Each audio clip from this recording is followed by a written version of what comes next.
funny.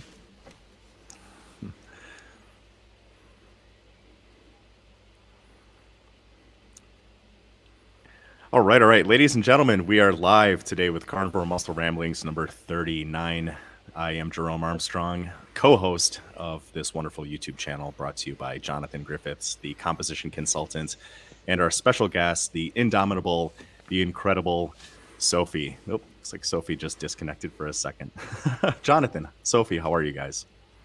I'm good, thanks. How you doing?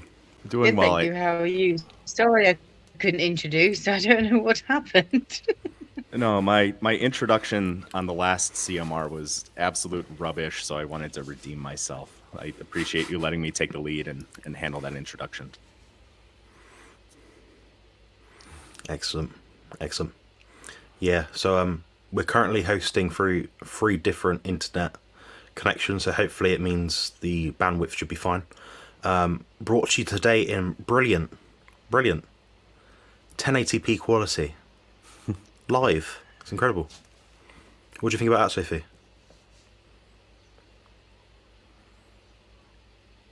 I think she's so impressed that she's standing still. She's statuesque. She looks like she's gonna have a heart attack or something. It's so impressive. Yeah. Anyway. We're gonna start with a question while Sophie sort of susses out the internet. So this is a question I come up with a few days ago, and I posed it towards Jerome to manifest over. The question is, what's a belief you have that many people disagree with? Jerome or Sophie, you can start first if you like. Sure. Sophie, do you mind if I go first? Go for it. Okay, thank you. I wanted to keep this kind of within the context of bodybuilding and fitness training. And I know this is a really niche belief. I've elaborated on it a bit before, but I don't think bodybuilders or physique athletes need nearly the variety of exercises that we tend to think that we do. While it's true that certain movements like changing your foot position or your grip width can help shift some of the overload to different positions in a muscle group, I tend to think that as long as the primary and possibly secondary roles of the muscle are being worked in a movement, and as long as the intensity is sufficient, that you really don't need very many movements at all to build your ideal physique or to reach the upper limits of your genetic endowment. And to take that to its logical extreme, I tend to think as long as you're including some kind of horizontal pushing movement, pulling movement, a vertical pushing and pulling movement, a compound leg movement like a leg press, and some kind of hip hinging movement like a stiff-legged deadlift, a regular deadlift, lower back hyperextension, I tend to think as long as you're working those 6 major movements, you can reach your genetic potential without doing anything crazy. You don't have to do any super wide grip, pull downs or barbell curls. If you are working those movements with enough intensity, I think it'll get you there. And I would be happy to elaborate on that should the desire be there. Yeah, guys, if you have any questions on what Jerome just said, a very, very fascinating thought, and I would say I actually agree with it, which probably doesn't surprise you guys. Jerome and I tend to agree on a lot of things. Not very controversial. Here's muscle ramblings. See, I was thinking, at least with respect to bodybuilding, I mean, the mindset with so many individuals is, okay, like my, front delts are lacking, so I need to introduce an exercise for my front delts. And I think the closer you get to your genetic potential, the more likely it is that you just genetically don't have the capacity for growth there. So I think the end all be all, terminus of training is essentially a big 3, a pushing movement, a pulling movement, and some kind of compound leg movement. And then if you're working horizontal planes one week, then the next workout you work vertical movements. So in that regard, I think, to reach your genetic potential in a sense requires very little training, very few movements. And I get that that's anathema to essentially every, mainstream approach towards bodybuilding. But if you work hard enough, focus on the basic movements, I think it'll get you there. Yeah, that's a fair point. Yeah, Definitely, we might expand upon that depending on the questions that we get throughout the chat. Remember, guys, this is a live Q&A, so we'll be commencing question answering in a very brief but short period. Sophie, what do you think? What's a belief that you have that many people disagree with?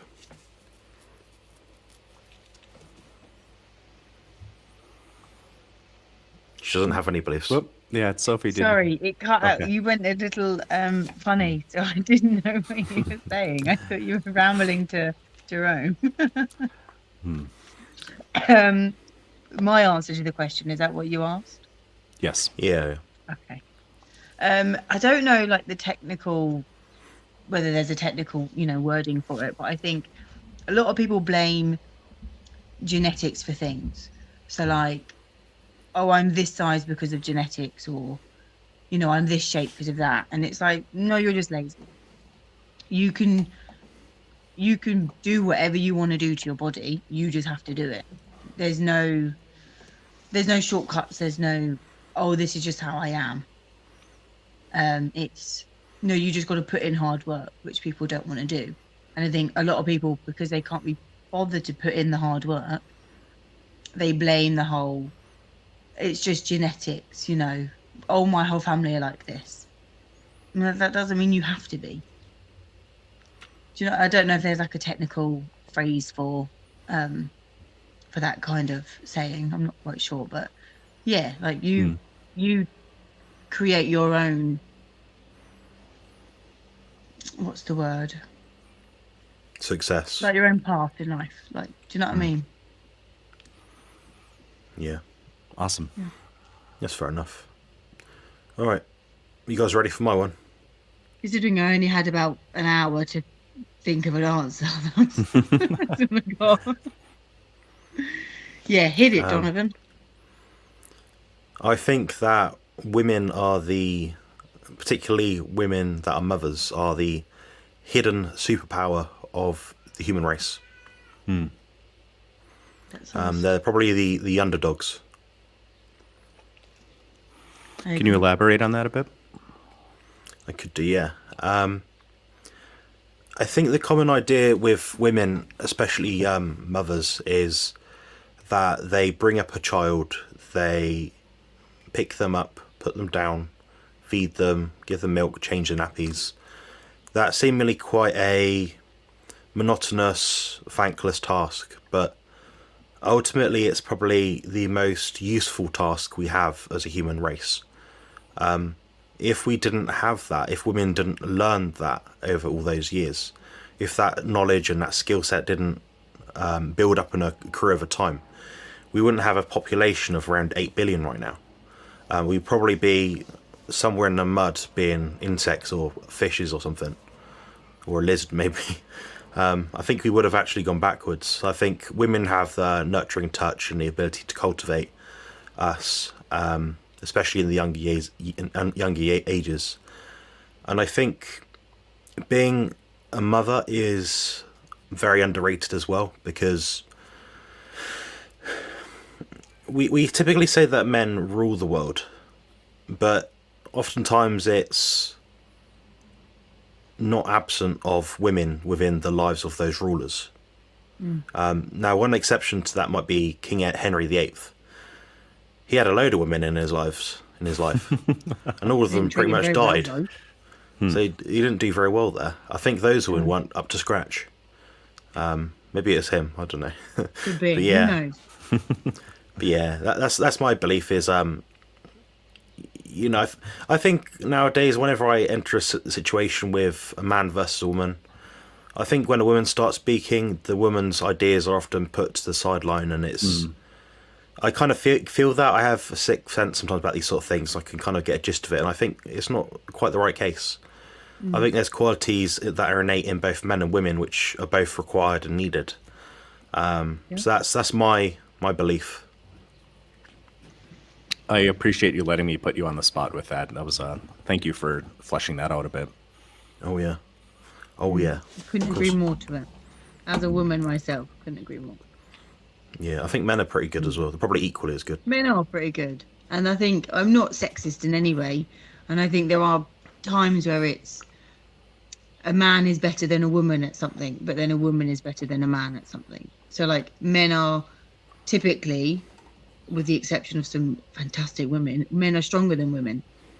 So when for me at work, when I have to live patient, if we get to a patient that's, over 20 stone and it's me and a woman, I will say, why would you put that on two women, knowing full well you've got a 2-man crew that would easily be able to do that? Why put it on two women? Because men are stronger. Yeah. I think women But should then, be like given you the say, we all have our opportunity. own. Yeah, I think women should be given the opportunity to do the same tasks as men, providing it's a physical possibility. If a woman is strong, she shouldn't be put to the sidelines because she's a woman. She has the skill set and the functionality and the experience to do something, so she should be able to do it. But then again, if there's someone that does the job better, of course, they should do the job. Yeah. But that's the same for like men. Like some men are incredible makeup artists. Like some men can do better makeup than me, a woman. All right. Yes. I'll say so. I'm still waiting for my full glam.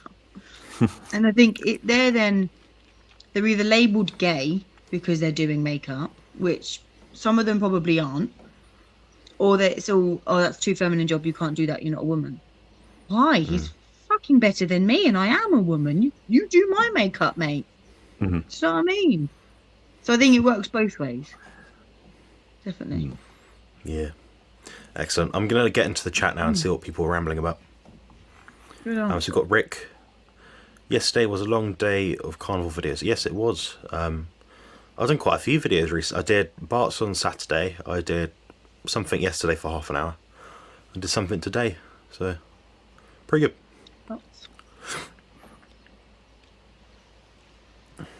I'm actually surprised on that note, actually, that Jerome Armstrong, the ultimate walking carnivore warrior, wasn't invited onto the carnivore-a-thon. Yeah, I need to do a better job of reaching out and networking to some of the people within this group, or within this carnivore space. But yeah, I'll reach out to the hosts, and I'm sure if this one seemed like it was pretty successful and engaging, so I imagine they'll be doing another one at some point in the future. Yeah. I'm probably too old to do that sort of thing now. My body won't hold up. Yeah, you've passed your prime now. Well, I Past prime.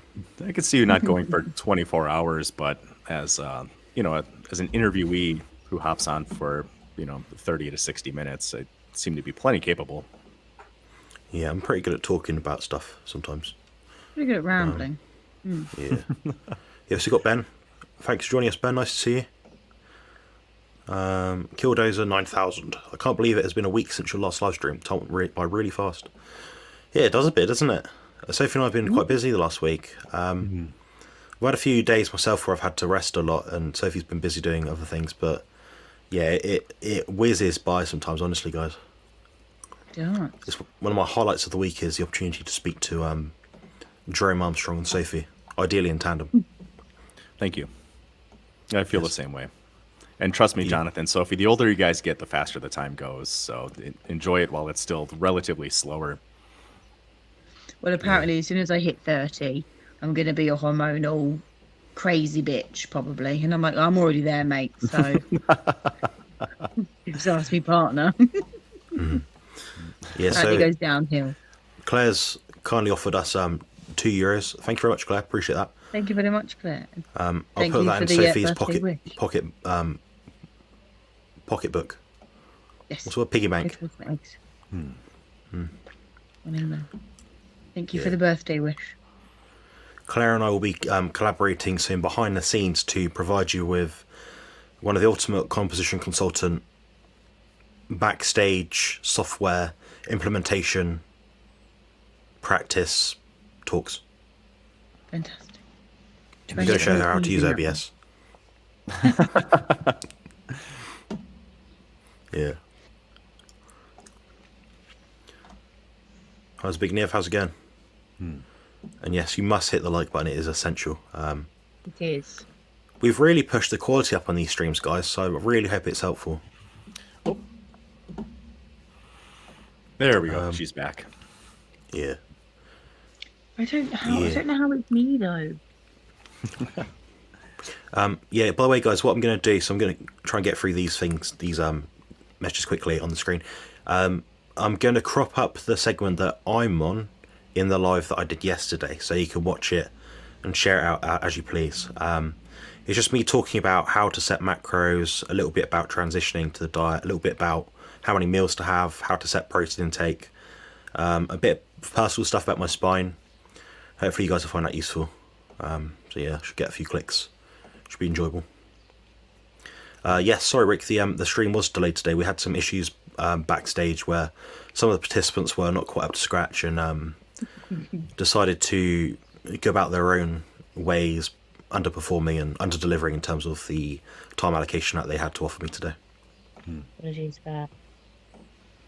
Motherhood duties. Yeah. Yeah, I've noticed this recently. When you start a live, sometimes you have to actually click off it, then click on the live again. Yeah. I don't know why. Otherwise, someone else just leaves it on. It's done that for me for like 20 minutes before. It's a bit annoying. Yeah, so in future, guys, I think for the next few weeks, it'll be at 7 p.m. Sophie may or may not be in attendance, and Jerome may or may not be in attendance. Depends on people's schedules and things like that. But yeah, it'll be 7 p.m., so that's a good time for me. And the girls will be in bed anyway, so Sophie will be doing all of that at the time. Oh yeah, you'll be at yours, won't you? As of tomorrow. For better or worse, I'll be here. Oh yeah, that's good. Two We've boys. got 17 people live. Incredible. Awesome. Do it now. Jeremy, you can do that one better than me. Are you quoting the end of Predator when he's yelling at the alien to... Do you Do want it. me to try and do the Schwarzenegger Do voice? it. What's he say besides do it? Come on, I'm right here. Do it. Kill me.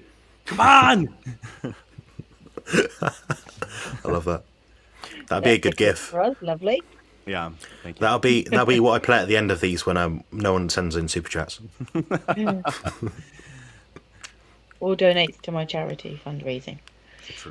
Yeah. I wanted to bring up, guys, Sophie is jumping out of plane. The video kind of elaborating on that a little bit is on my channel. It's about 3-4 minutes long.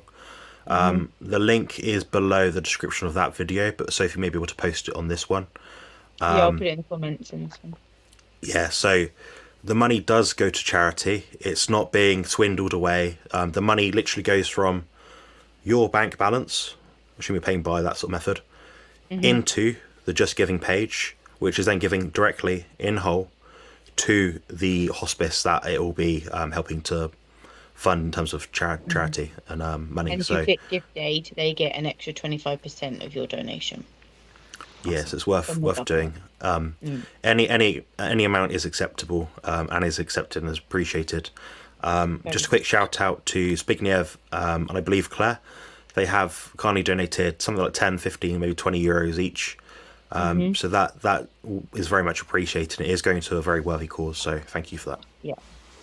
I feel like you guys missed a bit of an opportunity. I was going to suggest that Sophie is going to be jumping out of the airplane one way or the other, but if the donation incentive is not met, then that money was going to go to buy her a parachute. So if you want more Sophie on these carnivore muscle ramblings, we'll have to meet that donation incentive.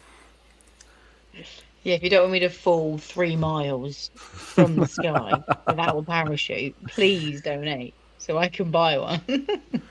Yeah, That's my I life. don't. Yeah, and Sophie, I don't want people telling Sophie to shave her hair off to earn more money. I think that's a bit daft. It's a bit weird. We'll fill Jerome in after this. Yeah. I think jumping out of a plane is a big enough thing for someone that's probably terrified of heights. I'm not scared of anything, so it's not worth me doing that. I don't think there's anything I could do which would earn money, which would be like a big deal for me. Because I've You're done not it. scared of I've literally done it all. Yeah. But I think I'm feeling fine now until I get in that plane, then I can guarantee I'd get to the edge when the doors open and they're like, right, you're out. And I'm like, okay, let's go. But I just think that because I'm raising money for such an amazing charity, and like Jonathan's been to the hospice, they do some amazing things for not just the patient that is suffering with the cancer, but for the family as well. And they take care of everything. They get a bed for them to stay in the same room. They feed them. They even helped, I mean, the story is amazing. We'll do a social post on it, but they even helped one woman get married because she was too poorly to get to the church to get married. They managed to sort it all out, and they got her into the hospice, and then they married her in the hospice, and then 2 weeks later she passed away. It's those kind of things that I think people just don't realize what some of these places do, which is why Yeah. I'm hurling myself out of a plane, or hurtling. I think one way to put it is, what comes around goes around, and you don't know when your time's up. Exactly. People are diagnosed sometimes with cancer, and it can be terminal. And sometimes they don't even have like the 6-month mark to live. My granddad, for example, he passed around 2016, on June the 23rd. And he actually,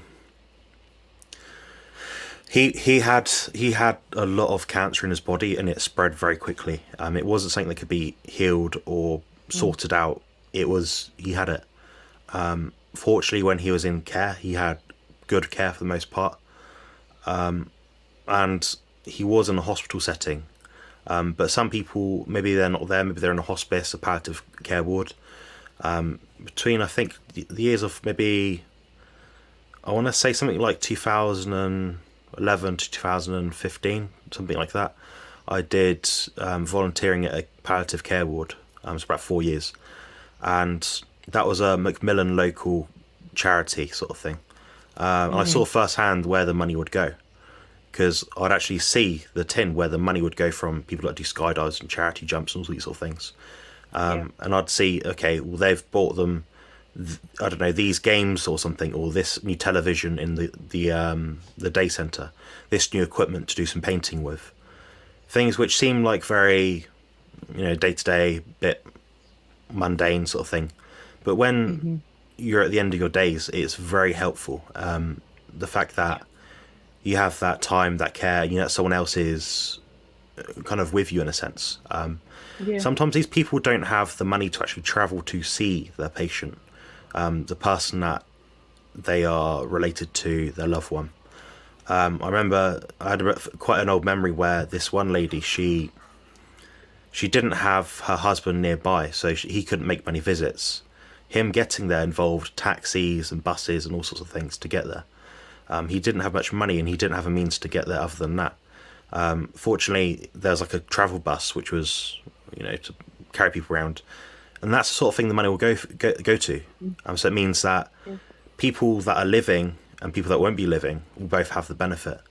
And the impact on families is huge. So if you do have any money to spare, I highly advise you guys check the video out and donate to the fundraiser page. I think it's Just Giving.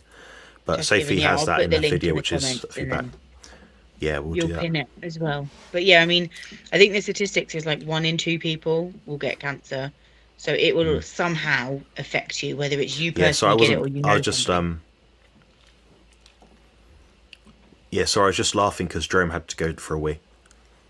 I apologize Not for that. because people get cancer. Yeah. But yeah, it's something that I think everyone will be affected at some point. And I think it's people doing these kind of things. And like I've said, go hard or go home. I don't plan on jumping out of a plane, yearly. So I thought, let's do this and let's try and raise as much as I can. So yeah, any money is very much appreciated. Yeah. I'll put the Just link want to say hello to everyone that's joined the chat. I won't click on all your links like I usually do. I just want to get through the questions because I know you guys have some pretty meaty questions by the looks of it. Ooh, I'll go to Joey's first because he did kindly allot us $4.99. Thank you very much. Thank you. Then I'll go back to the rest of them in a chronological order. Egg sub. Yeah, appreciate that. Question. Have you ever encountered one who wasn't able to adapt or thrive on carnivore due to epigenetics or derangements? Great job yesterday, and Jonathan. Epigenetics. There will be people that will have a harder time transitioning to a carnivore diet if their history of dieting ancestrally is more compatible with a plant-based diet. They still have the same digestive system as we do. However, their capacity to excrete enzymes at the rate needed to break down meat and fat might be slightly different.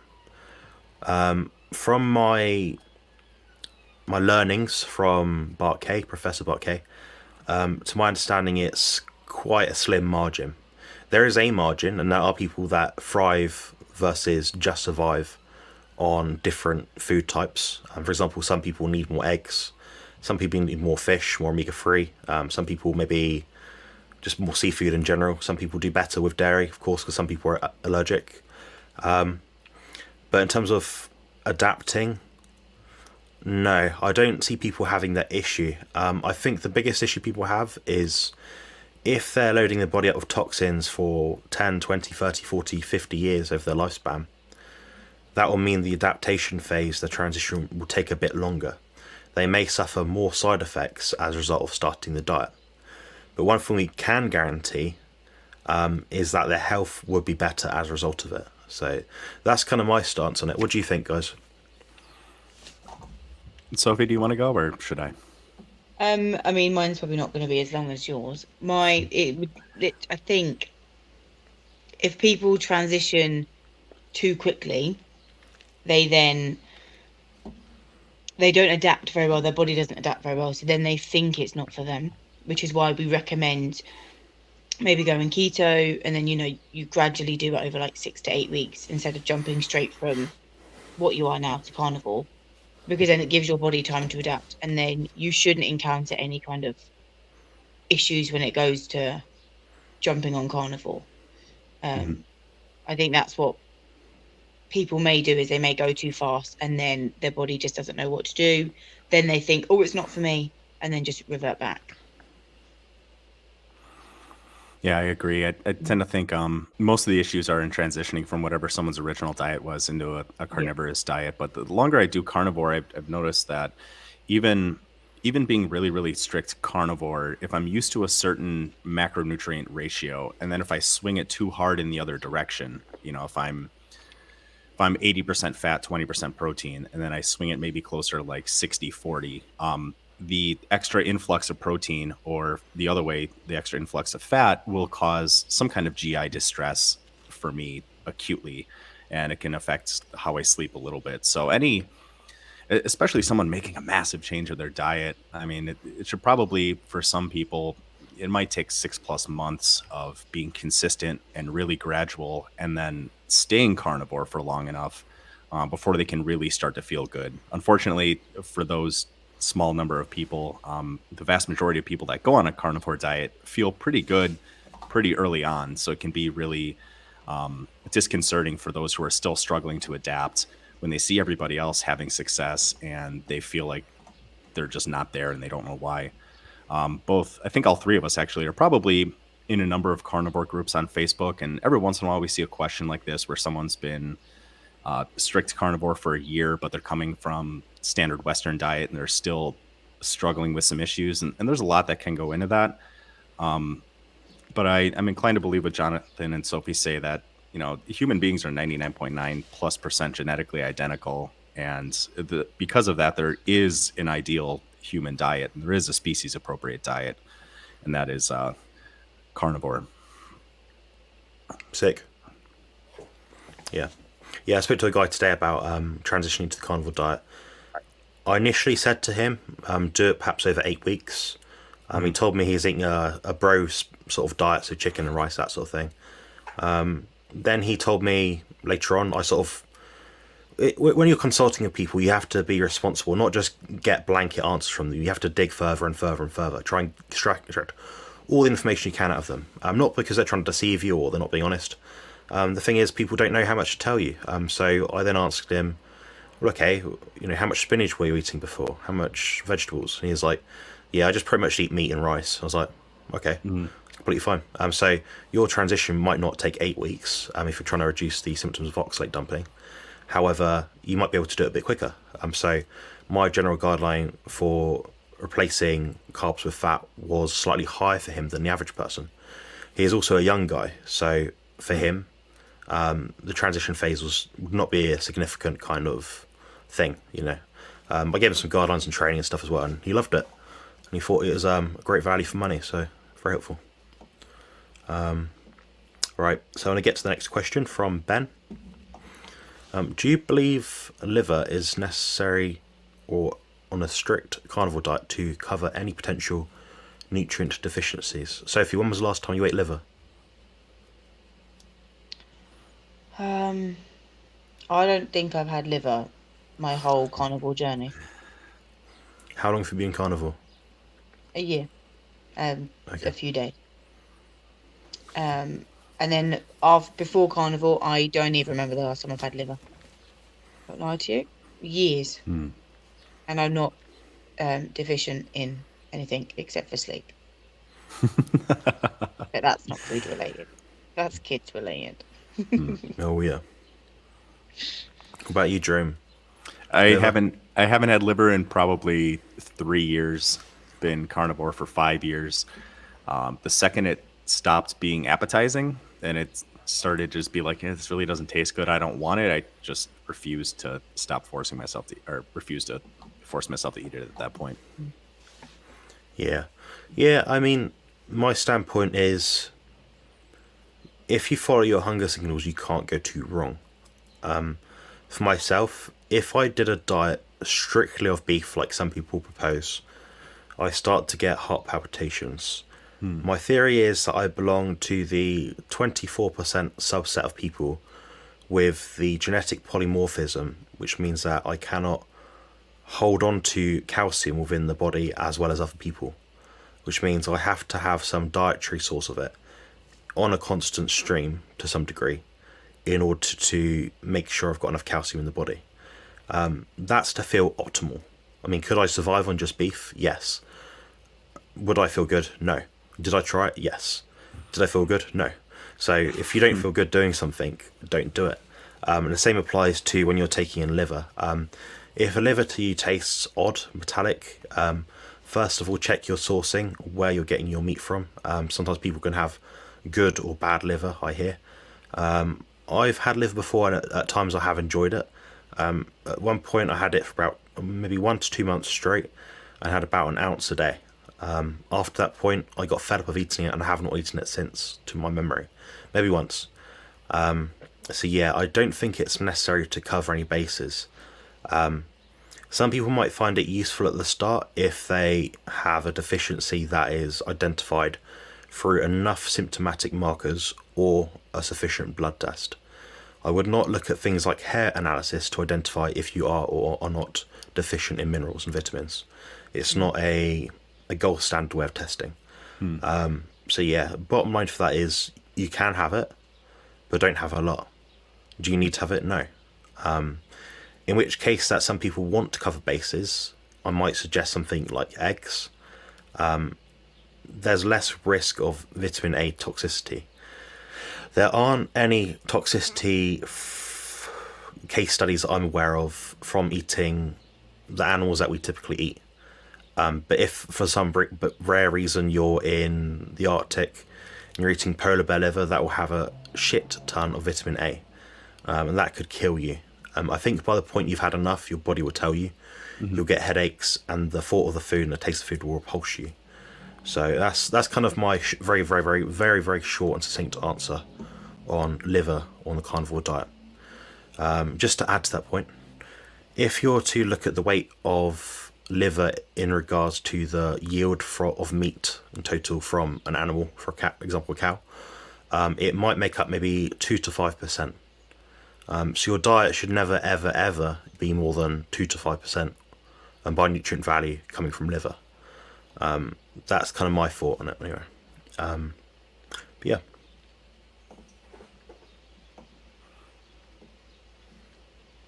Excellent.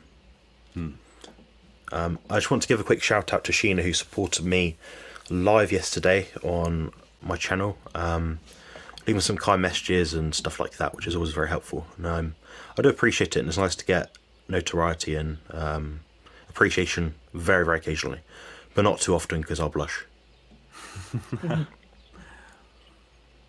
That's why I don't compliment you. Do you actually blush?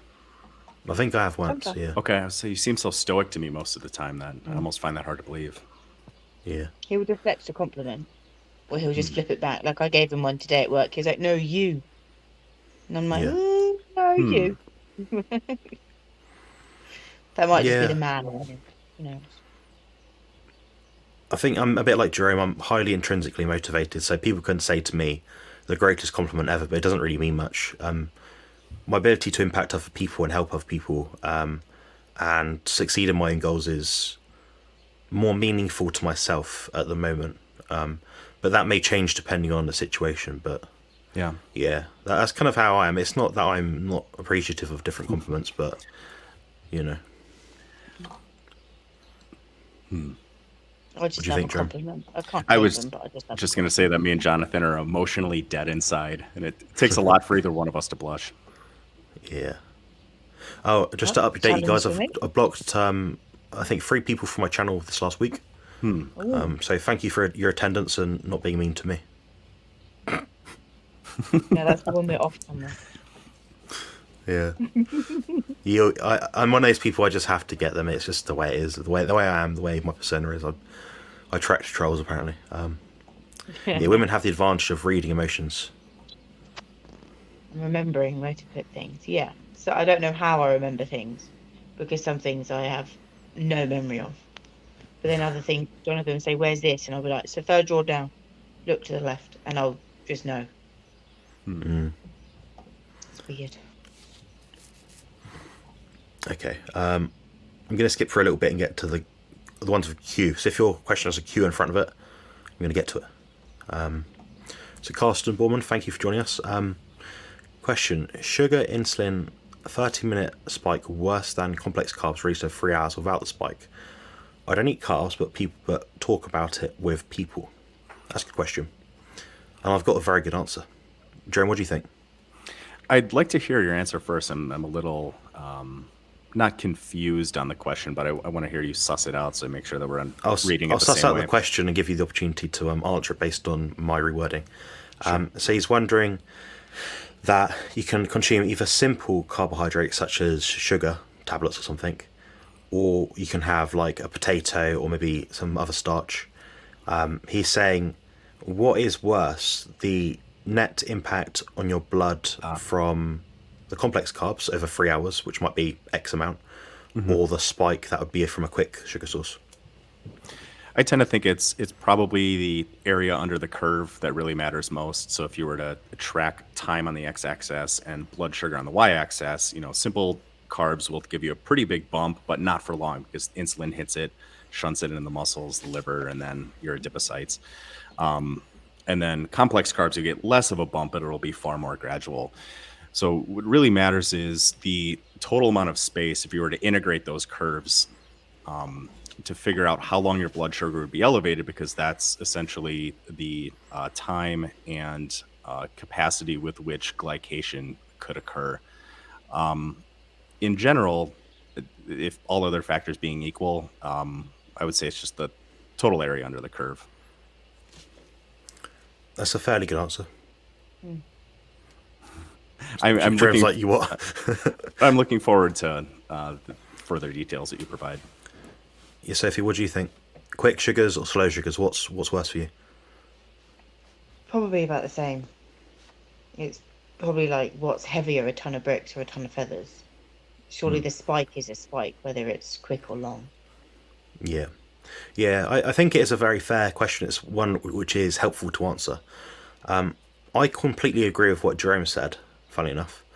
I think the area under the curve is the most impactful thing in regards to blood sugar control, what it does, how it affects the pancreas, how it affects glycation, things like that. That's the most important thing. The glycemic index is formulated with the premise that you're having any carbohydrate source in isolation. So they typically say, I think sugar might be maybe 100, dates or prunes might be 150, and maybe some, I don't know, cold potato or pasta, maybe 60, 70, 80, something like that, I don't know. The idea is the more glycemic sugars will cause a greater spike. The thing is, when you mix those macronutrients with other things, so carbohydrate with protein or with fat, the fat will actually extend the release of the carbohydrate in the bloodstream, but it will blunt the amplification of that wave. So the actual spike will be lesser, but it will just last a longer period of time. The reason being is because you have dual substrates in your blood at a given period of time, which extends the amount of nutrition that your body has to work through to produce energy for the ATP. So getting back to the point, what is worse for the body? Neither of them are worse. Ideally, you consume zero or both. Now, when you're having it in the case of a carnivore diet, if you're trying to have protein and carbs in one sitting, the way I'd probably do it personally would be to have whichever source of carbohydrates has the least amount of anti-nutrients, the least amount of fiber. That's one way you'll know it will definitely be less toxic than the fibrous potato with skin, with, I don't know, or French fries with skin which have oil and seed oils and crap on them. So yeah, it's a good question, but the glycemic index is a weak tool. It doesn't provide much use to people with diabetes. What it comes down to is the amount of carbohydrate grams. So people that have diabetes that do accurately measure their insulin levels in different tests, their different blood glucose levels through CGMs, they're looking at how much units of insulin do I need to inject in order to keep my blood sugar stable. And they'll find it's roughly, for most people, based on the amount of bolus carbohydrate they're having at a given time. So, and how that be changed through different means is using a different format of insulin, so a slower or a faster release of insulin. But yeah, it's a good question, but I think in practice it doesn't have much utility to worry too much about. That's pretty much what I think, just to keep it concise. Do you have any added thoughts towards that? Nope. Well said. That's basically what I said. Okay. Kildo said, do you think taking 3 grams of leucine every 3 hours to spike muscle protein synthesis more often could lead to more muscle growth the following day after a workout? I take 3 grams of leucine right after working out for that reason. Thank you for the question. I know you asked something like that, which I don't attend much, but I did see something like that written down. Jerome, what do you think? Leucine every 3 hours? I kind of get what you're going for with that. Leucine is the amino acid that I think most predominantly stimulates mTOR. But recovery is also a 24-hour process. And I tend to think if you could design like a randomized clinical trial and put people on leucine every couple of hours versus people that, ate, let's just say once, maybe twice a day, I suspect if you followed it for 12, 16 weeks, you would see almost identical levels of building muscle mass. If you consider a moderate to relatively large bolus of protein, that's going to be in your system between digestion and being broken down into amino acids and then integrated into the tissues for something like 10 to 12 hours before you've kind of cleared through that. Maybe a little bit longer, maybe a little bit less. I'm sure Jonathan will correct me on that figure if need be. But I tend to think as long as you're getting 1, maybe 2 feedings a day, that's going to be probably 80+% of all the muscle protein synthesis, that you're going to get. Now that being said, if you're adding leucine to your workouts and you feel like it's making a difference and you're seeing positive changes in your body composition and your numbers in the gym, I see no reason to stop taking it if you feel like it's pushing you in that right direction, coupled with everything else that you have going on. But I would suspect that there's more that goes into building muscle than just leucine. So while you may be activating, the epigenetic mTOR growth pathway, you also need to have the dietary substrate there to continue to build muscle. But recovery is a 24-hour-a-day process. That would be my initial thoughts. Yeah, I think it's a sensible answer. Sophie, what do you think? Nothing really to add, to be honest. Not clued up as much as you boys. I would just say, yeah, recovery is key. Don't overdo it. I think people push too much because they think the more they do, the more muscle they'll build, whereas actually, the less you do correctly, the more muscle you'll build. Words of wisdom. Probably the most useful piece of information. I think people. That's probably the most simple but most useful piece of information people forget, I think. And it's come from me. Yeah. Sure. 200 composition coins forwarded towards Solid. Sophie. I'm almost there to train with you. Yeah. Yeah, maybe I might answer this question. Maybe. Give it a stab. Yeah. Yeah, so the peak amount of muscle protein synthesis you can get, assuming you're just meeting the threshold of leucine to trigger it, is around about 4 to 5 waves per day. And Jerome rightly said, if you have a large influx of food, that wave will last for a longer period of time. With that being said, if you're having, like most carnivores, typically 1, maybe 2 meals per day, in order to make use of the extra muscle protein synthesis from the leucine intake, you have to have all of the essential amino acids in your bloodstream at a given time. You cannot build upon your tissue if you don't have the tools needed to do it. Sorry, not the tools, the right bricks to do it. The bricks are the amino acids. So you need that in your system at one given time. Now, what people sometimes use is leucine, also I've heard, leucine to increase muscle protein synthesis during periods where they're fasting. That will almost blunt the AMPK response to a lower insulin state, where you're not taking in food which would secrete insulin. Therefore, the leucine would actually help you to maintain your net nitrogen balance over a given day. So in that instance, it is useful. I think that the most practical use for leucine in someone that is on a carnivore diet, at least in this kind of context, is to use it on days where their protein intake, their total protein intake over a given day is lower. Where they understand, okay, my protein is 20 grams less than usual for whatever reason. Maybe they're trying to eat less to give their digestive system a break. They might then use leucine supplementally with that meal or meals to increase protein synthesis from that meal. Outside of that, you won't get more from it.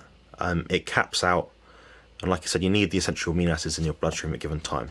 And Jerome made a very, very, very, very, very useful point. If you equated the results of using it versus not using it over a 12, 16-week period, it'd be about the same. If it was that useful, we'd all be doing it. Because there's enough science now, enough bodybuilders around the world, millions and millions of bodybuilders, people trying to build muscle, lose fat. If it was that good, we'd all be doing it. So yeah, that's kind of my very brief thoughts on it anyway. I don't take any leucine, and I've lost fat and built muscle, haven't I, in my year carnival? Yeah. Obviously Yeah, have it in Sophie's... food, but I don't take the supplement leucine, just taurine. For a point of reference, Sophie has more muscle on her body than probably most people that will ever watch this live chat. I'm not joking either. So No, I can put in Sophie's not supplementing leucine. If you did want more leucine in your diet, one way you can achieve that is just by having, like, I don't know, 10 grams of whey protein with each meal in like some water or something like that. Unflavoured if you don't want rubbish in it. It's not the worst thing to have. Cottage cheese if you can handle it. That's got a lot of leucine, things like that. So Eggs? yeah, that's one way. Eggs are quite high in leucine, aren't they? Eggs? Yeah, pretty high. Yeah, they're pretty high. Most animal sources are pretty high, but leucine is richer in dairy format. Okay, very good question. Question: is OBS encoder generally used with live streams? It seems to crash when I try and run it as a test. Maybe my laptop is far too old. John, what are your thoughts based on our experience using OBS Studio? I used OBS for a long time, and to me at least, it wasn't too terribly intensive on the system requirements. Your laptop might be fairly old and might need to be replaced. But as far as the encoder, I know a lot of like streamers on Twitch that play video games will use OBS. I think it really depends on what you're trying to use it for. I see Jonathan's doing some kind of trickery right now. I'm not the biggest fan of OBS. Having Jonathan picked up StreamYard and allowing me to use his StreamYard account sometimes. But the more simple you can keep it, the better. I know you can go down deep with OBS, but trying to actually figure out how to do some of the things can be really frustrating. It's open source, so they're constantly running updates. The community website, they'll provide general tips, but it almost seems like they expect you to have a certain degree of knowledge as far as coding to understand why some of these issues are happening the way they are and how to ameliorate them. But yeah, I would say you might just need a new laptop. Yeah, I think you do have have to use a relatively high spec laptop. Bear in mind as well, it depends equipment that you're using. If you're using expensive equipment like Jerome is, then laptop to run it. If you're streaming to 1080p, you'll need a better bandwidth. Your computer has to. I mean, Rick knows more about computers than I do, but you need to have a certain processing speed to deal with all these things. That's probably the most obvious thing I can think of. Yeah, aside of that, I mean, people often add filters and rubbish to their cameras that they don't need to use. What I'm running right now, like on my screen on my OBS, is a sharpening tool to make my image a bit more crisp, and some slight contrasting tools just to offset the light change that's outside, so I look a bit brighter. But that's about it. Some people, most people online use smoothing face smoothing stuff, which makes your skin look perfect. Yeah, Sophie and I've had this discussion before. I don't like that sort of thing. I think it looks a bit disingenuous. But Yeah. Thankfully, all of us carnivores have perfect skin, and we don't have to do that. yeah, Oh yeah. Although to be fair, I'm looking at my camera, and it looks like there's like a face smoothing from this distance, but I honestly haven't put anything on it.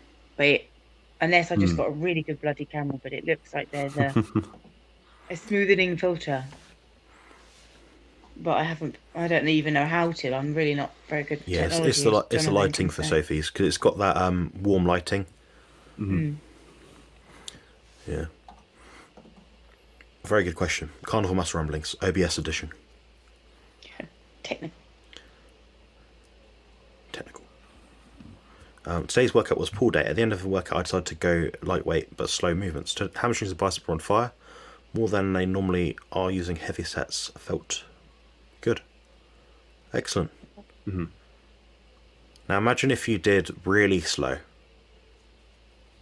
So imagine you took your 1 second eccentric to 3 seconds. Imagine you change that to like 5 or 6 seconds. That's good fun. Yeah. Yeah.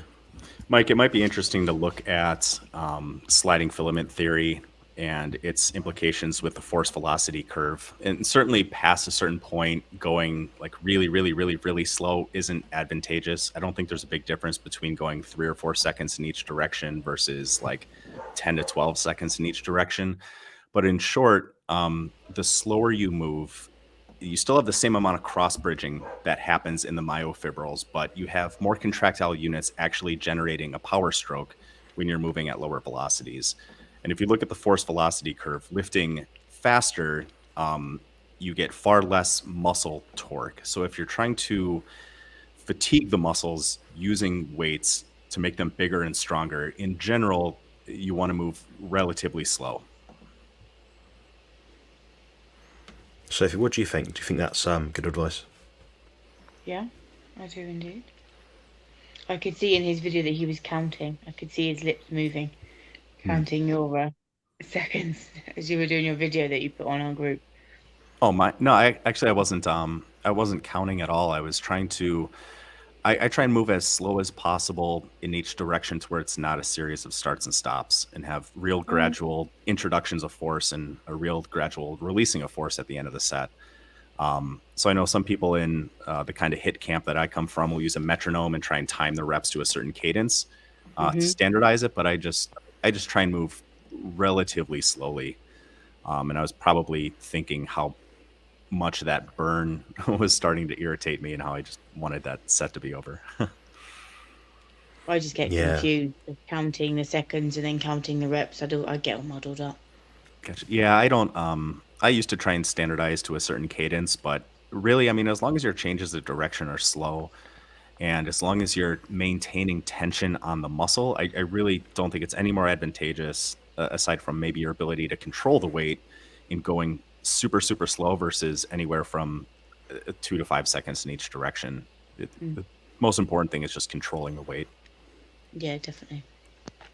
Yeah, I've briefly on that point. I time my first rep, as in I look at, providing I can see it, I look at my phone which has stopwatch on it. I usually find my first rep is somewhere between 7 and 10 seconds in terms of up to down, like concentric to eccentric. That is 1 rep. So I then use that as my baseline gauge to work out my cadence for the rest of the reps. So you always have that intuitive kind of feeling. And yeah, I do that, and I just keep it consistent. Then eventually it will slow down because you're using your muscle fibers, they get burnt out. Then the last rep I just record as a half rep, then I hold that for as long as I can. I'll look at the stopwatch again, and I'll just hold it for as long as I can and make sure, in most cases, if I can do it safely, I can drop the weight, and so just taps the stack. Then you know you've done all you can, basically. Yeah. Excellent. If you fall for 3 miles, don't forget to get it on YouTube on a camera. If I can get even more donations, I will then pay for a cameraman to fall down with me. No. Otherwise, it's just too expensive to pay for a video flyer to capture the whole thing. Yeah. How's it going, Alicia? You alright? Got Declan. Nice to see you. Lilith had a folate deficiency on beef and fat, but now she's fixed her gut. Now she eats a more mixed diet. Fair. Yeah, I mean, for the most part, prawns, eggs, and sardines are whole animals when you typically buy them. So they're going to have a lot of the stuff which is, what's the word, compounded within the organs of those animals when you actually eat them. And those foods will have more, what's the word, like more uncommon nutrients, things which aren't in large kind of amounts in like beef protein, for example. So yeah, I enjoy some chicken liver. I had it once every 2 to 3 weeks. I wonder why Dr. Cummins from Paleo Medicina insists on people eating liver. The reason is because they eat very little food. So they want to get more nutrient dense food in the diet. That's probably the main reason. There's not really much else than that, really.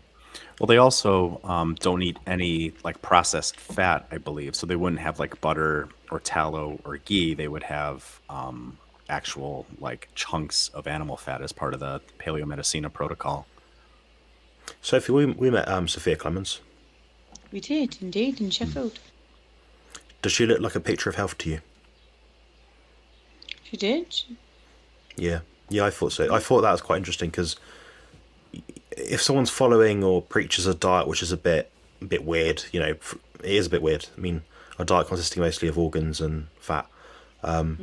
She looked very healthy. Her hair looked good. Her skin looked good. She seemed very calm. So, and as cool. nutrient dense as liver is, it makes sense that most of the people that go to her clinic are suffering from some pretty severe chronic health issues, and in that regard may need more nutrients than just the average individual. Granted, food intake is a little bit lower, but someone who's healing from something is a little bit of a different physiologic state than someone who is trying to maintain a certain basal degree of health. Yeah. Yeah, completely agree.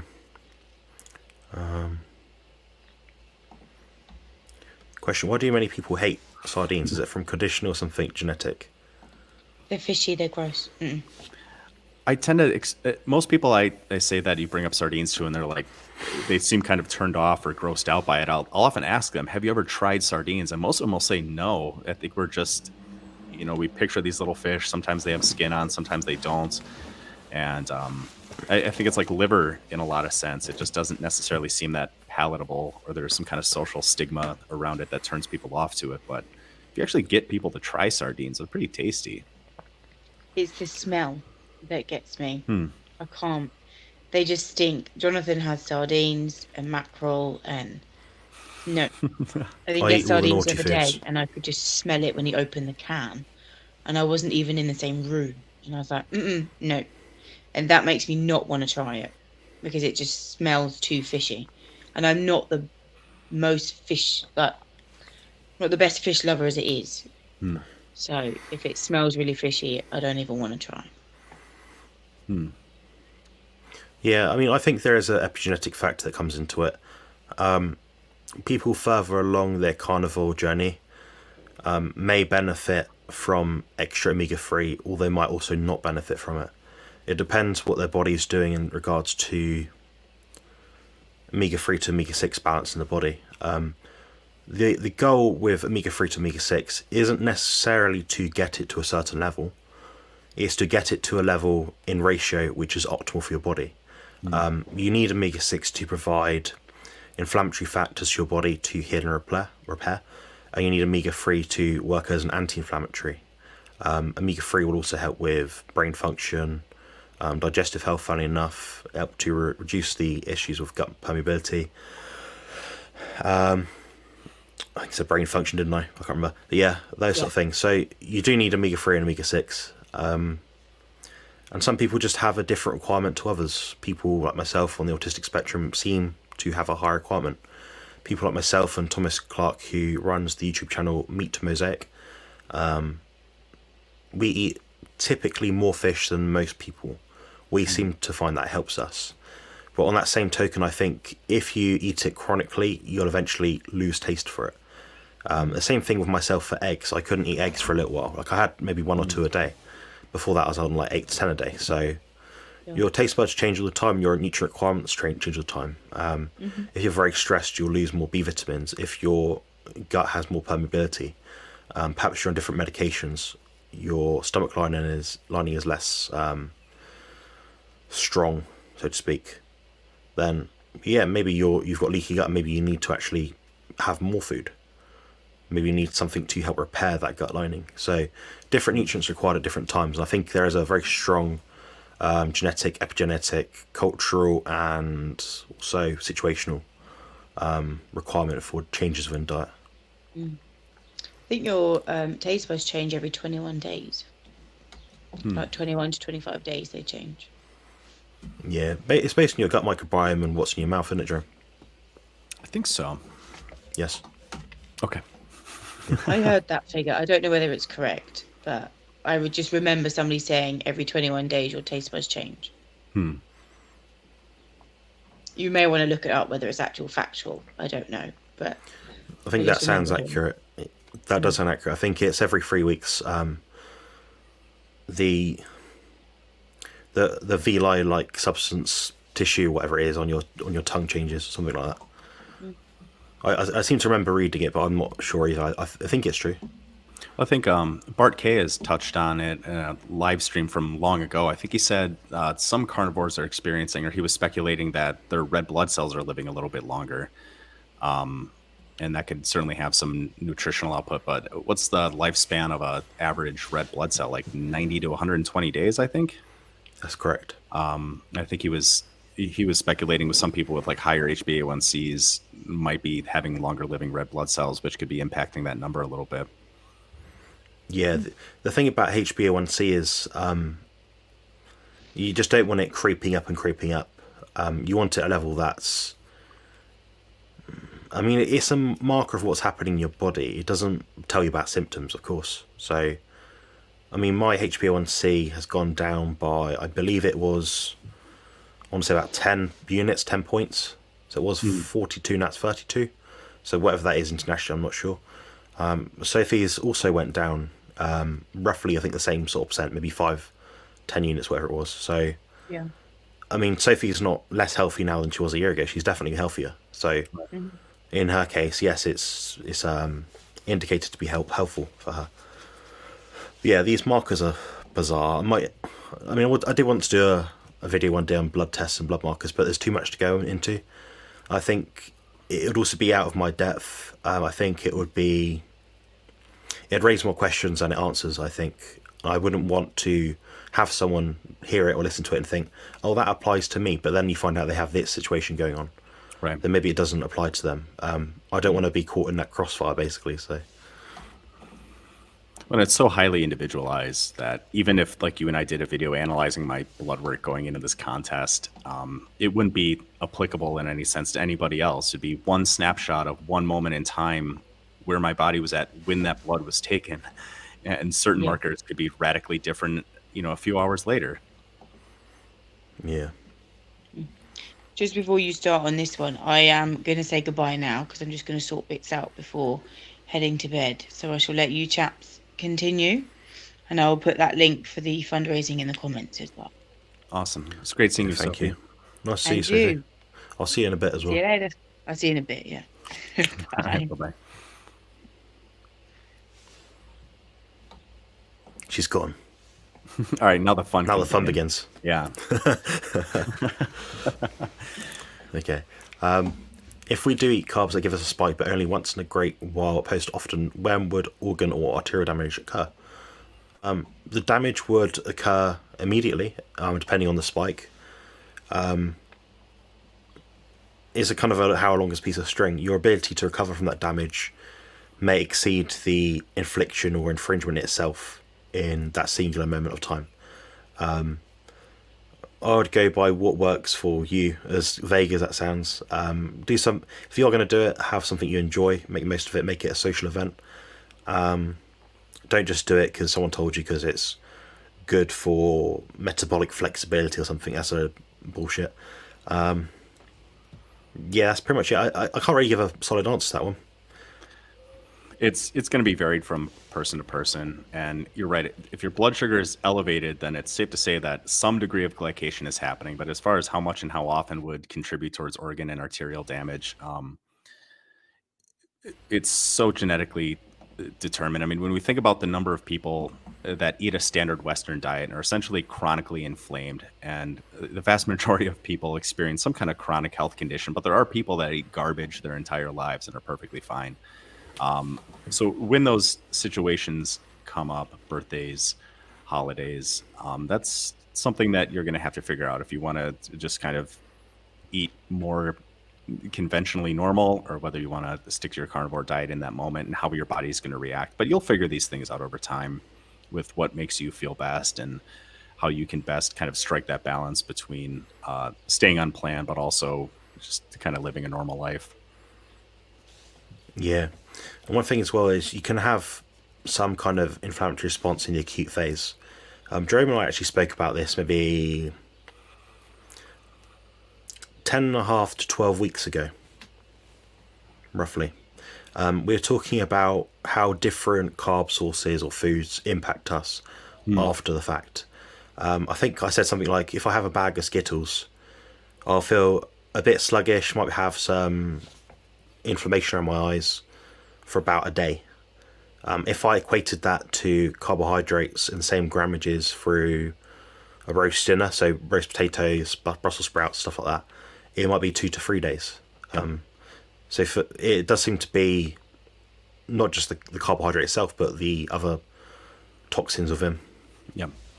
Jerome's the same as me, I think. I'm the same way. If I had 50 grams of simple sugars, that would be easier on my system than 50 grams of like brown rice, or 50 grams of carbohydrate from brown rice. Those phytates would jack me up for a few days.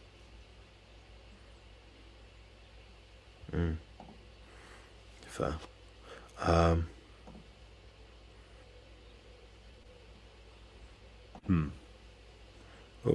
I think is it working? Yeah. Yep. Rick's question is up, or his comment. Okay. Yeah. Sorry, it sometimes pauses and it doesn't show me if it's loaded or not. Yeah, a lot of people do use filters. I think it's okay to use a small filter, like something to give you more pop or make you more visible, to make it more visually attractive for the person to watch it. But I think being dishonest with how you look. I know someone that Sophie and I met at the Public Health Collaboration in the UK. They don't look how they look online, put it that way. They look about 15 years older than what you see online. Not a discredit to them, really. It's just the fact that it's like, well, when you get to meet someone, you see a different person. So it's just a bit weird. It was that Sean Baker guy, wasn't it? Oh yeah, he looks like 200.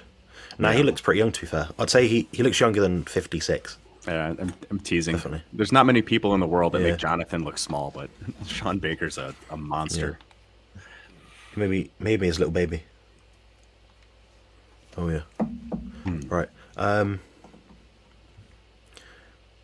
Today was what's NSV again? Non-scale victory. Sure. Yeah, might as well be. 5 sets of chin-ups, unassisted, no band. Emphasis on the eccentric movement. Would have not been possible without a carnivore diet. Incredible. Awesome. That's really good to hear. That's yeah, fantastic. Yeah, it does reduce a lot of the joint pain. Yeah, and 5 sets. I know Jerome and I often talk about doing so many sets and reps and this sort of exercise versus that. You're doing something you couldn't do before. That's the biggest thing. So we're very pleased to hear that. Keep sharing your progressions. We do like to hear that.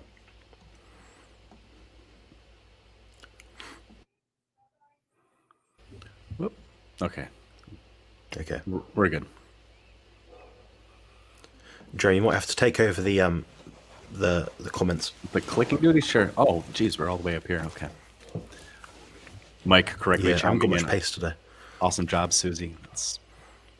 Any progress at all is fantastic. So I'm really glad to hear that. Skill victories can occur while working out as well. See, I'm not hip with all of this TikTok terminology that you guys use. I'm so isolated in my own world that some of the abbreviations throw me for a loop sometimes. Right, nutrition talk from a former fat girl says, hey, everyone, better late than never. Welcome to the Carnivore Muscle Ramblings. Yeah. So she's Nicole, Jerome. I believe she'll be joining us. I've got it written down, but I think it's next week. Awesome. Yes, so that'll be a nice segment. We might do it as a Q&A or we might do it as a meet and greet. I'm not sure. She's been doing some pretty good videos recently. She's really normal, which is quite unusual. You know, and you sort of see people online, you think, God, they're pretentious as hell and annoying, you know? Yeah. She's really, you can tell she's the person that she is, which is refreshing to see. So I thought I'd invite her onto my channel to share some ramblings. Awesome. Can't wait to hear that. I apologize. I'm not subscribed to her channel, so I'm going to do that when this Muscle Ramblings is over, and I highly suggest that anybody else who is not subscribed go and do that after this live stream. Yes. Well, here goes. Good question from Ben. Ben says, question, for carnivore hard gainers trying to build muscle, is milk okay to increase energy? What's your opinion on carb intake from milk? Jonathan? That's a good question. 3 things come to mind which I'll get you to address and see if you get them. We'll make this fun. Sure. So you want me to give my answer and we'll see how many of those boxes I check? No, I'll give you points. So the first point is the energy aspect of it. So you probably get that one. Mm-hmm. The second point is the relativity aspect of it. And the third point of it is kind of explains itself, but symptomology and needs. All right, so my first thought when I saw this question was number one, if you're trying to build muscle, is the stimulus has to be there. You need to be exercising as hard and as intense as you safely can, because if that stimulus is not in place, then the adaptation is not going to occur. Provided that, let's say your workout is perfect. You're getting the ideal stimulus at a volume and frequency that your body can recover from. I think a slight amount of dairy, given that there's a slight amount of milk, given that there's carbohydrate and fat in moderate amounts in milk, could potentially be more conducive towards accumulating some degree of tissue, some degree of fat-free mass. But that's going to be somewhat individualized. If you're doing it to increase energy, I would be more inclined to probably increase your dietary fat intake just a little bit. If energy is lacking, I think there's other metrics that need to be looked at. Most predominantly, sleep is something that I would question if you need to try and improve. Are you getting enough? Is your quality of sleep there? What else is going on in your life? Do you have a bunch of stress? It's also possible, if you feel like you need to increase energy, that you might be doing too much exercise. You might be doing too much volume too frequently. And because of that, you're just generally feeling a little bit run down. Overtraining, a lot of influencers online will tell you that overtraining is not a thing, but overtraining is literally doing any bit more volume than is minimally necessary to create the ideal stimulus. So once that first stimulus happens, through intense resistance training, any more than that will cause a deeper inroad to your recovery. So I wouldn't necessarily be using milk in terms of trying to get more energy. I'd probably start looking at sleep first, and then the volume and frequency of your exercise second. And as far as the carb intake from milk, I mean, we're looking at something like 13 grams of carbohydrates for an 8-ounce glass of milk. A little bit around your workouts. If you're relatively lean and you're trying to put some size on, if you enjoy it and it sits well with you, I don't see it necessarily being that problematic. But if it causes any kind of GI distress, I would just increase your fat and your protein intake a little bit. And Jonathan, I know you may have dropped out, so I'm not sure how much of that answer you caught. Yeah, we added an additional thought about the hard gainer aspect of it, which is useful. I might provide a little bit of context because I know about Ben. Sure. Ben's very physically active because of the work he performs. He's looking to gain muscle. Mm-hmm. He's active to the point that he could mitigate a lot of the impacts from carbohydrates from a milk source. He's a bit like me in that sense, but just a bit smaller, basically. Sure. I think that he could use it well to increase muscle protein synthesis and be a useful addition to the diet, providing he tolerates it well, he doesn't have any issues, things like that. To increase energy, I mean, if you're talking about to increase energy in the sense that you're having more substrate or more food to put through the engine, yeah, it would be helpful. It will stimulate insulin. It will stimulate appetite as well in a lot of people. Dairy can be addictive to some people as well, so it'll be useful if you're trying to gain weight and you're in a position where you're struggling to gain weight. People always ask about guidelines of carbohydrates, when to have it, this sort of thing. Personally, for me, it doesn't make much difference. I tend to have it, if I do have it, with my first and second meals. So I have typically 3 or 4 meals per day. I find it's very hydrating around a gym workout, more so than water itself. It provides lots of minerals, things like that. So yeah, I mean, I'd be for adding it into his diet, providing he tolerates it well. I think it'd be a useful tool to add, definitely. Awesome. Right. Lilith says, thanks, Joey. I assume that's... I wish there was a better pronunciation of that gene. What the motherfucker? Yeah, I'm always a little hesitant to swear on your channel. Yeah, I know. All right, let's scroll down a bit. Just my N of 1. I ditched nearly all carbs and up to fat along with increase in protein. Helped my hypertrophy. Plenty of energy, fast or not. It's awesome. Pooley is chiming in on the sardines conversation. Awesome cans of sardines still in the cupboard. Might just bin them. You're not a fan? Every once in a while, like my daughter will eat tuna, but every once in a while I'll give her sardines and not tell her, and she can't tell the difference. So. Yeah, I'd eat whatever, really. If I fancy it, I'll have it. Yeah, but you and I are probably like garbage disposals in that regard. Yeah. Here's a fun one. Jonathan and I were joking around about this some time ago. Mike says, I've never tried, but hate the idea of these recent trends in sardine fasts. What's next? Cheese fast? Have it on occasion if you need to. That's my opinion. Jonathan, what do you think about some of these trends that we're seeing within the carnivore space or the carnivore community? I think sometimes they're promoted out there because it's clickbait. So there'll be a medical professional or a nutritionist of some kind promoting an idea that may be useful for some people under certain conditions. People will then have them on their YouTube channel to interview them, because they've got seemingly good client testimonials from patients and things like that. Then therefore they'll get more clicks, more people to the channel, more subscribers, more views, so on and so forth.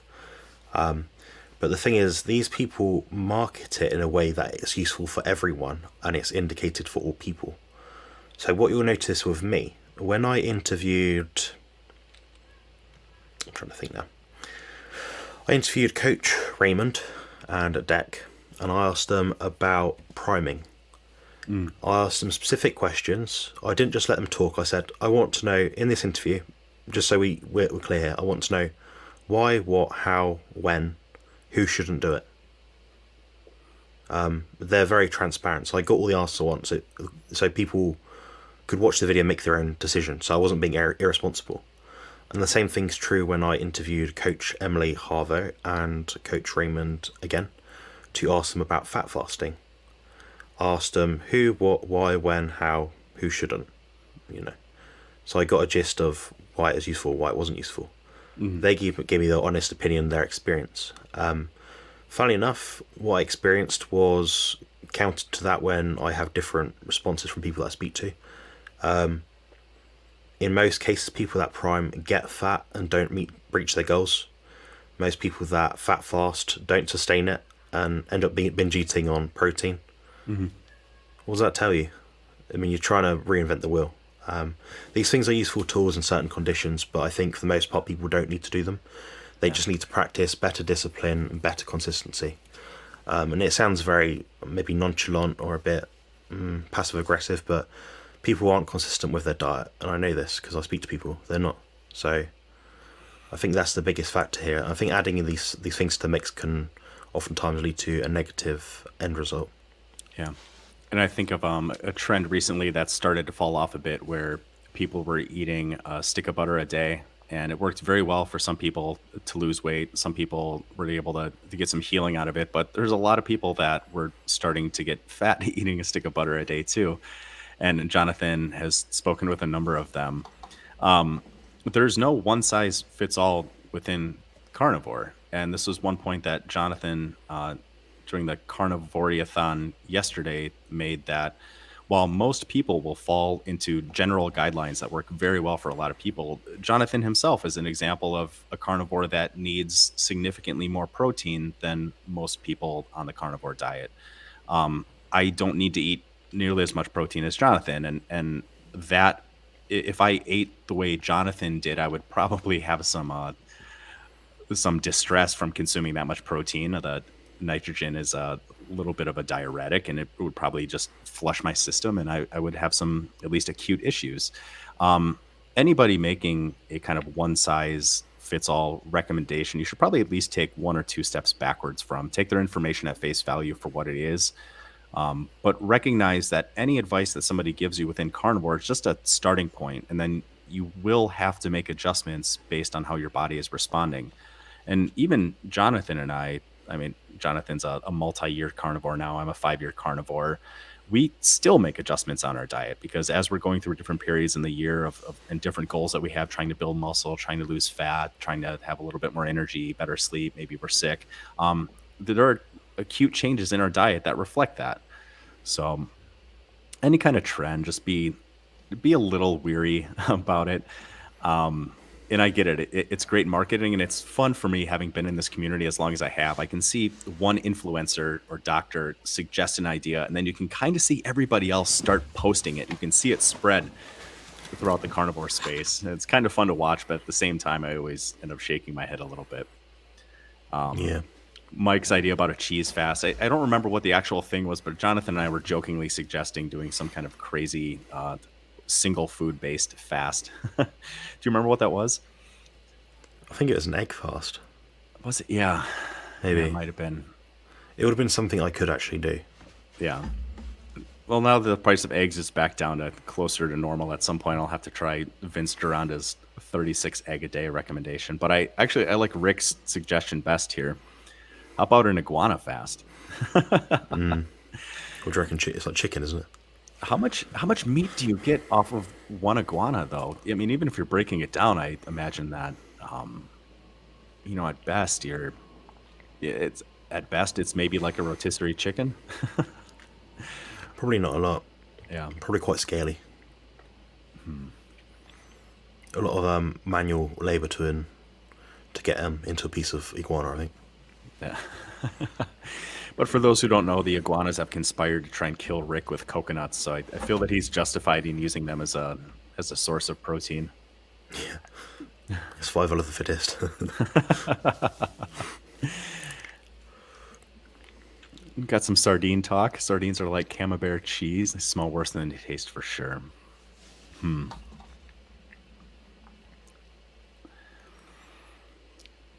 Mussels are good, but sweet tasting.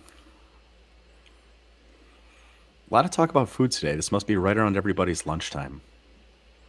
Yeah, I think that's right. I'm eating a lot of food at the moment, by the way, at the moment, but I don't feel hungry. It's just I need to get it down, so I've split back down to 4 meals a day now. Mike says HbA1c is only one statistical measure. It can go up on carnivore because red blood cells live longer, but you can have diabetes with low HbA1c. Yep. Just donate blood before doing blood work. There's so many variables. Yeah, I still try and donate blood as much as I can. I've been bad with that recently. I don't donate anything to anyone. Apart from Sophie's Just Giving page. I assume whoever gets my carnivore blood probably feels like $1 million, so hopefully it's going to somebody that needs it. All right. Oysters are my jam. Highest in taurine. Is that true, Jonathan? Yeah, seafood's highest in taurine. Okay. Things like tuna. The reason being I was actually taught about a week or two ago. It's something to do with the way fish function and how their muscles activate. I know what it is. It's to do with the lactic acid that they get as a result of swimming all the time. Therefore, they have to remove the lactic acid faster. So therefore, a taurine concentration in their muscles by amino acid composition is much higher. Yep. Interesting. Yes. Rick correctly says if it walks, runs, slithers, swims, or flies, it's on the menu. My mom the other day was saying how horrible it is that some people in the world will eat dog. And I'm thinking like, well, I mean, if it's raised humanely and killed painlessly, I think I might try it. Yeah. My subscriber count's going to drop to 0 now. Yeah, it took its time. There we go. It's an autistic. Besides carnitine and vitamin D, what other nutrients are we known to be deficient in? That's a good question. Jerome, you're an expert in nutrition. What do you think? Oh, I am not an expert in nutrition. I was going to just hard pass this question over to you. I'm not sure. Okay, fair. Yeah, I mean, carnitine's a good one. What I find is people look for pathology within their genetics. People that typically test to have autistic spectrum disorder will often also have epigenetics like mine, where they have a MTHFR SNP on their gene allele, basically. So what that means is they need a high requirement of riboflavin from things like eggs and liver in their diet in order to maximize their methylation pathway. The issues with that not happening are detoxification pathways seem to go downhill. Energy levels go downhill. You might become anemic, things like that. Basically, the things that I'd look at were anything that improves mitochondrial function and density, and anything that reduces leaky gut, so permeability. So you're looking at things like taurine, carnitine, vitamin D, omega-3, particularly DHA. Also, magnesium tends to be something which is highly deficient in a lot of autistic spectrum folks. What people often look at is things that people are deficient in large scale studies, in blood tests that are autistic. It seems to be those 4 or 5 things that I've just mentioned. So they're sort of things that I'll be looking at personally. I think a lot of people on the autistic spectrum they kind of have. I think the biggest thing really is their lifestyles. I think that has some, I don't know, negative symbiotic. Well, what's the word? Not symbiotic, but the opposite of that. A intercrossing negative relationship between their environment and their body, and the body is dealing with an environment that is toxic to it. People that are typically autistic tend to be more introverted. Therefore, they might go out less social quality of life, if that makes sense. Perhaps they'll go outside less. They might have a more nervous disposition sometimes. They might get less sunlight. They might eat a less nutritious diet because they might be binge eating. People that have emotional eating disorders. So that can all affect your body's function as a whole. So that can also link to deficiencies. So the key advice for autistic people is the mitochondrial density and function, maximizing the nutrition you can get from your diet. So eat as many different animal forms that you can to have as dense nutrition as you can possibly get in, and do Bart K's 4 or 5 health hacks. So that includes the carnivore diet as strict as possible, plenty of fat, plenty of protein, grounding for as long as possible during the day. That means getting outside. By default, oftentimes you'll be in front of the sun. Any sunlight is better than a cloudy day and not getting the sun. So get outside as much as physically possible. Other things as well, cereal products. I don't endorse them, so I won't link them. I'm not affiliated, so you can just head to Bart K's channel for that sort of stuff. Well said, Jerome. There's some obvious things here. Oh yeah, the exercise one. Yep. So appropriate and specific exercise for whatever you intend to do with your life. Be fit, be mobile, be relatively strong. Another one is having some kind of social connection or community, whether that be online or in person. I think between those things, if you do all those things religiously and stick to them, besides the obvious things, doing your own research, connecting with people like myself, now, that's probably your best bet to get better and reduce the negative symptoms of autism. Thanks for that answer, Jonathan. Oh yeah. Would have had no idea how to answer that, so I wouldn't even pretend to try. Yeah, that's right. Shout out to Meat Mosaic, Thomas Clark, and Autistic Carnivores on Facebook. Awesome. Very good Facebook group. Tom's coming in, says, howdy, everyone. Hi, Tom. Oh, yeah. Let's see. Let's scroll down a bit. All right, we're going to go a touch longer. If there's any more questions, get them in the chat now. Jerome needs a wee, and I need to go to bed. Yeah, at my old age, I'm on every 45 to 60 minutes. I need to run off to the bathroom.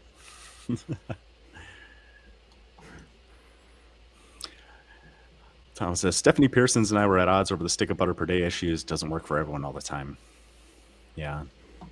Yeah, and even Bart, when he gives recommendations in terms of protein and fat, he still is very quick to acknowledge that some people, actually most people, will have some degree of variation, maybe 5 to 10% either way in terms of grammage of protein or fat to really kind of dial things in optimally for most people. But you take any population long enough, there's always going to be some kind of genetic outliers for any particular trait.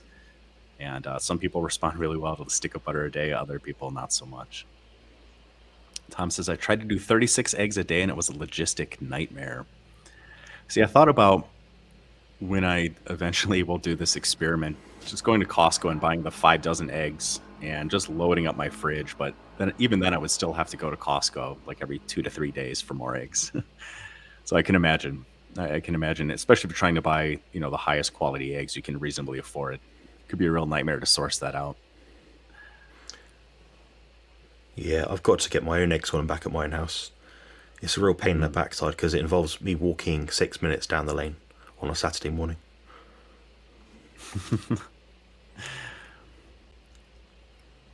All right, I got roped into playing golf all day for a business event, and I am smoked. I'm gonna eat all of the meats for dinner. But it sounds like a delicious dinner. I do enjoy those dinners where it's like steak and then shrimp and maybe a little bit of cheese and maybe a little bit of something else. I don't have those very often, but that variety in a meal is always nice. Yeah. Yeah, I think variety is okay. A variety compared to what, Jerome? Like, True. I eat about 6 things. But if you looked at my diet compared to another carnivore diet, you'd say I have a lot of variety. Yeah. I might have 50% more different foods than they do. But if you equate it to actually the amount of foods, it's like 2 more items. So, That's true. It's funny that, isn't it? I basically live on ground beef. I'll go a week and have nothing but ground beef. So I probably have 1 steak a month. I have eggs maybe once a week. I'm pretty boring in that regard. And usually, like I know you eat a lot of fish, and I would eat more. I'm really cheap, and I just don't want to. I would rather spend $9-10 a pound on a nice steak than shrimp or salmon, for example. But every once in a while, I get the hankering for some fish. Yeah. Ben says, "Thanks for answering my questions, guys. You're welcome. I'm off to bed now. I've just booked another consultation with you, Jonathan. It makes me happy to hear. Highly recommend it to anyone if they need something more personalized." Yeah, appreciate that. Ben's probably gone to sleep now, but I've just sent him the link for Wednesday. We're going to have an excellent discussion and hopefully addresses any questions he has. So I do like consultations. I find them very useful. If you're not someone that directly wants a training plan, you don't want a diet plan, you don't want to check in with someone each week, a consultation is an excellent option, either with myself or also with Jerome. So we both are priced around about the same, to be honest, per unit of time. And yeah, I mean, all you have to do is just book online. I've got a website, compositionconsultant.com. From there, I've got a booking calendar on the consultations page. The time zones will be matching where you are in the world, and hopefully I'll have a time that's suitable for you. Just this morning, I spoke to a guy from Australia. So go figure, he's the other side of the world, and he managed to get in touch with me. So great stuff. And the biggest thing a consultation saves you is a lot of time and a lot of headaches. Jonathan and I have been doing this long enough, and we've worked with enough people to where, Jonathan, you probably can attest to the fact you get mostly the same like 6 to 10 questions. And after knowing somebody a little bit and hearing about their backstory, you can pretty quickly course correct people. So yeah, for the cost of a single consultation with Jonathan, I mean, it's going to save you probably weeks of frustration and trying to get things dialed in correctly. So I can't recommend a consultation with Jonathan enough.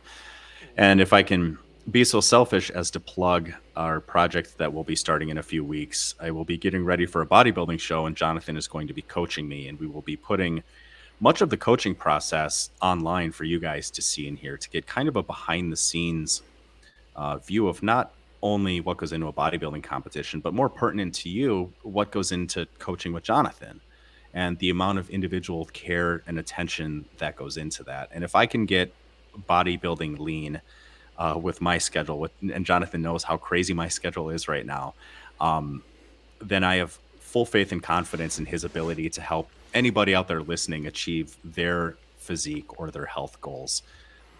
So I'm excited to bring you that project, and I really hope it'll be a boon to Jonathan's coaching.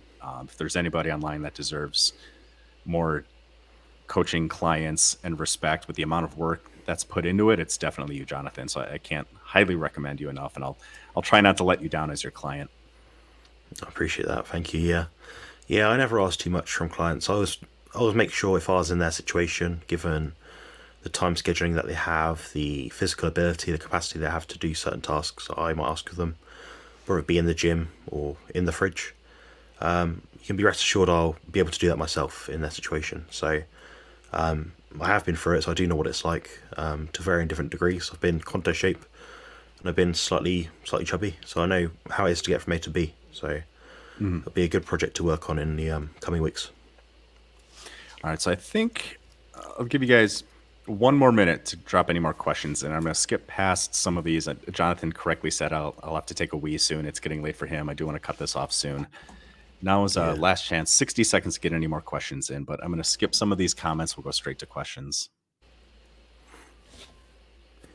All right, Joey says, when do both of you have your last meals? I eat late due to the work schedule, not optimal, but necessary. Jonathan, when's your last meal of the day usually? Usually about 6, sometimes 7. It depends what I'm doing at the time. Depends where I am as well.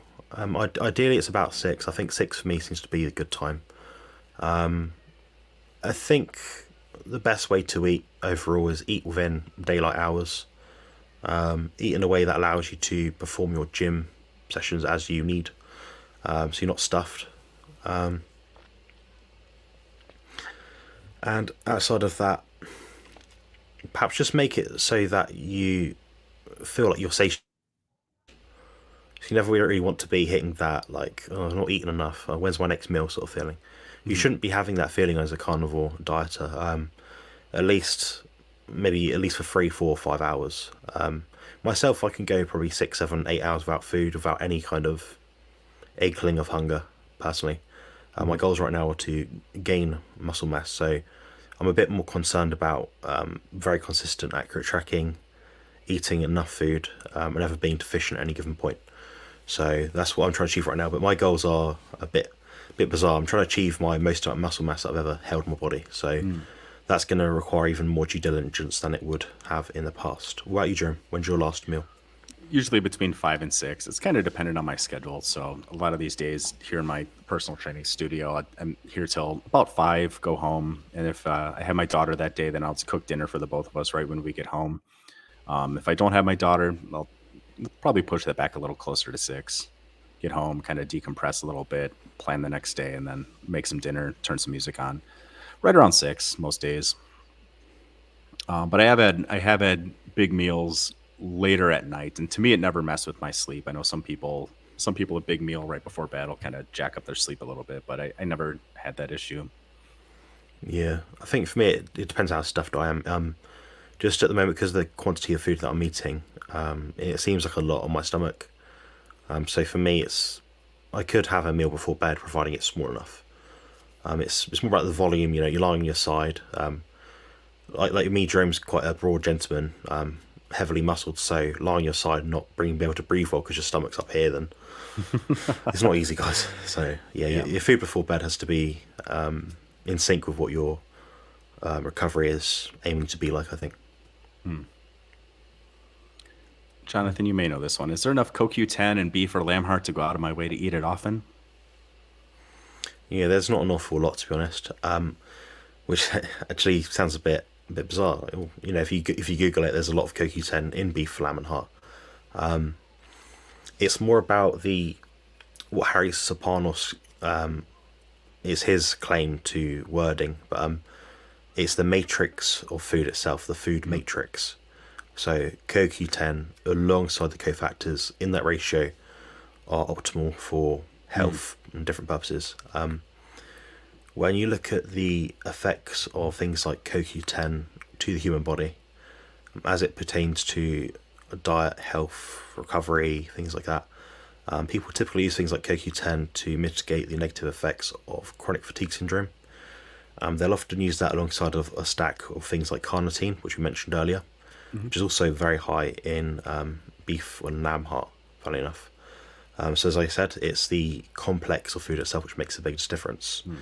Now, when you look at studies of things like CoQ10, they're usually made in a way to be used in isolation. So you'll have CoQ10, for example, in a supplement being 200 milligrams per capsule.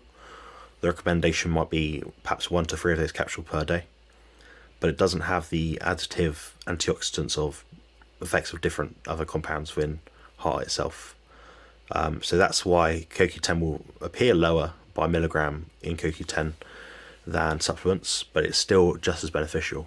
Now, is it useful to answer the question? Yeah. Do you have to do it? No. Can you do fine without it? Yes.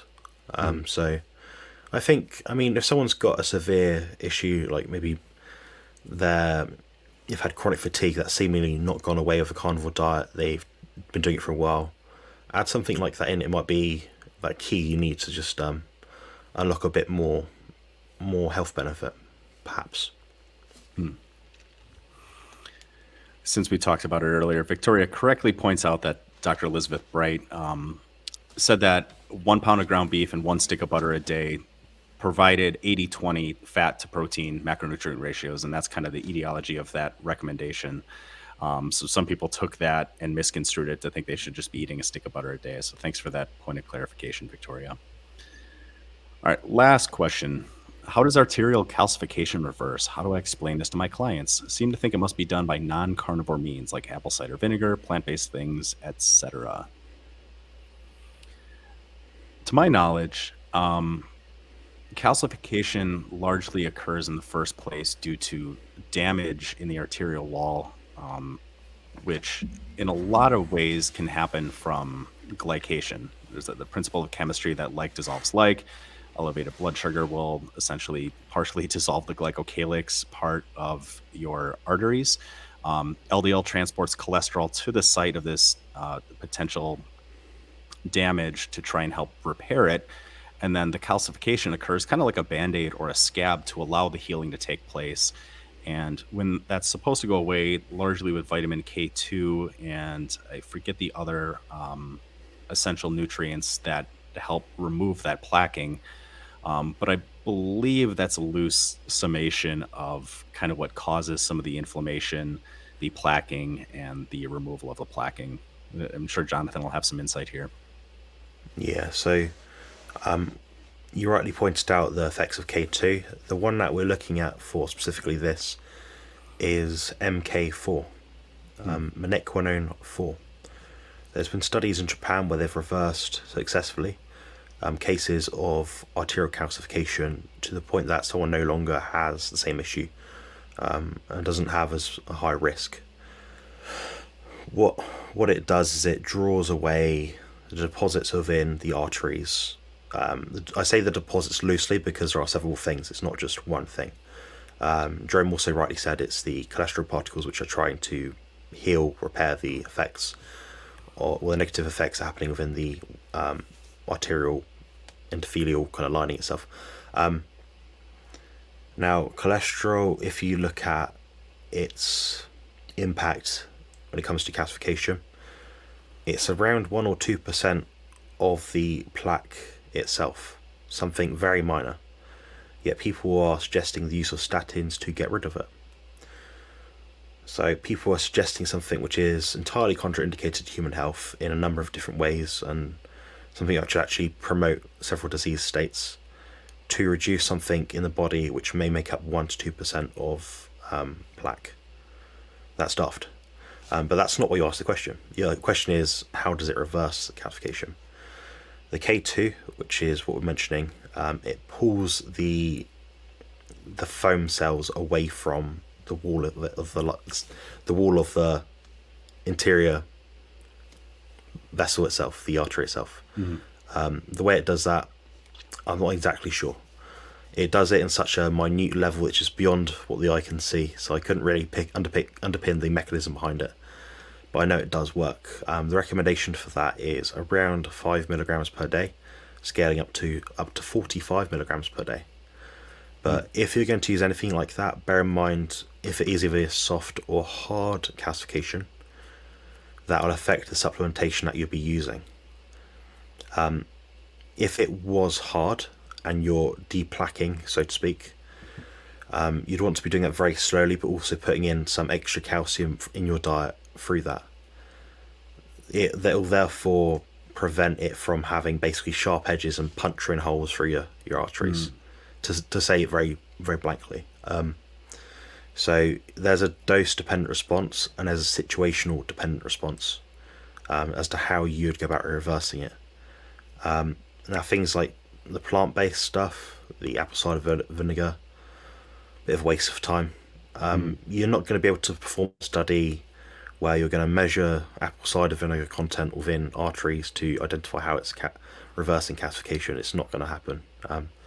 I don't think you could do that in vitro either. So yeah, that'd be my response. Sorry, I can't really explain that any further. I haven't studied human pathophysiology since 2018. So that's my knowledge from five and a half years ago. So I would like to hear Bart's explanation. I'm sure he could provide a lot more detail in that.